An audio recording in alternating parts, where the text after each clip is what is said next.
Hello বন্ধুরা, good morning. কেমন আছেন? আশা করি ভালো হবেন। আমিও ভালো আছি। এখন যা হোক, এই যে চা বানাচ্ছি, দুধের চা বানাচ্ছি। এই যে ব্রেড নিয়েছি, একটা গোটা ব্রেড নিয়েছি, অর্ধেক মেয়ের জন্য রেখে দিয়েছি। এই যে আর অর্ধেক, হ্যাঁ আয়, এই তো ভাই এসছে। হ্যাঁ ভালো করেছিস, নিয়ে ঠিক আছে ঠিক আছে। এই যে ঘুগনি নিয়ে এসছে ভাই, বললাম আজকে কিছু খেতে ভালো লাগছে না, একটু ঘুগনিটাই এনে দিয়ে খাই, আপনাদেরকে দেখাই ঘুগনিটা। এই যে আজকে আলু ভাজা কিছু করবো না, হ্যাঁ মাছকাবি বাজার সব আনবো তবে না করবো, তো ওই জন্য ঘুগনিটা আনিয়ে রাখলাম, দিয়ে চাটা করবো। দিয়ে এই যে চাটা ফুটে গেছে, এবার চাটা নামিয়ে নিই। এই যে আর আপনার দাদা ভাই থাকলে আমি দুজনেই সঙ্গেই চা খেতাম, সকাল সন্ধ্যে, যখন ও সকাল সন্ধ্যেই চা খেতাম দুজন সঙ্গে বসে, কি ভালো লাগতো। কিন্তু বলে কিছু করার নেই, ঠিক না? আজকে অনেক কষ্ট হচ্ছে, কিন্তু ওষুধ দেওয়ার মানুষ নেই।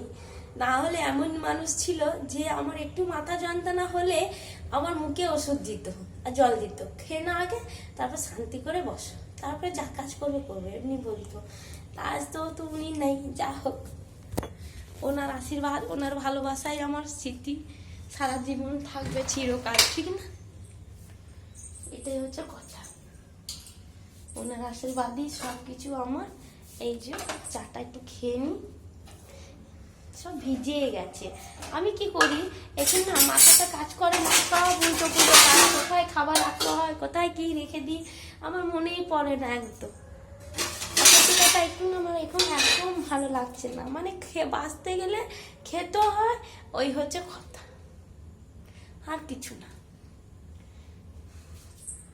দিয়ে এই যে চা খাই, চলুন আমরা বসে খাই। এই যে চা কোথায় খাবো চিন্তা করছি।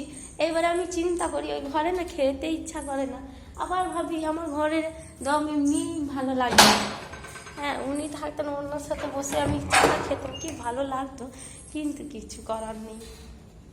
চলুন বাইরে যাই, বাইরে উঠোনে বসে চা খাবো, দিয়ে ভালো লাগবে, একটু হাওয়া বাতাস দেখবো।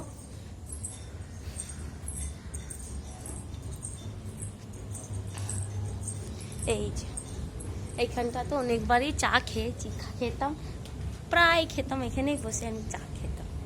সন্ধ্যের দিকে উনি থাকতেন না, তখন আমি চা খেতাম এখানে বসে। একার মানুষ কি করব, মেয়ে পড়তে চলে যেত আর উনি চলে যেতেন নিজের কাজে, ব্যাস এই হচ্ছে কথা।